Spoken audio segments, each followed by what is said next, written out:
Hi everyone, today I'm going to present you an investment comparison between Nintendo and Sony using the Credit Suisse HOLT Lens.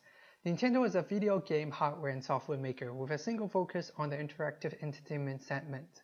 Sony, on the other hand, is a conglomerate with multiple business segments in media, consumer electronics, semiconductors, and financial services.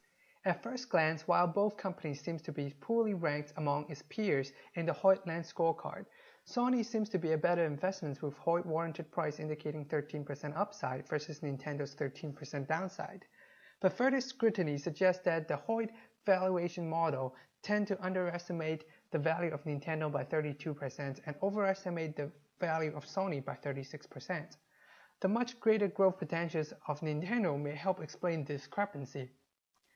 Bringing the growth story into the pictures using the HOLT Flex valuations, I would actually recommend Nintendo over Sony with a 17% upside.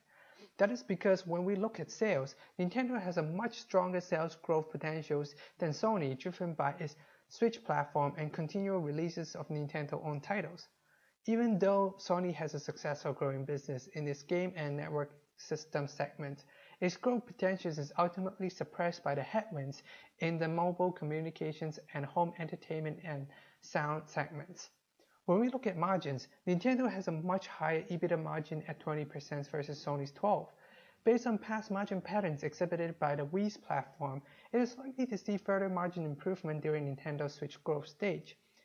In contrast, Sony's margin is dragged by its mobile communications, pictures, and home entertainment and sound segments due to a highly competitive landscape.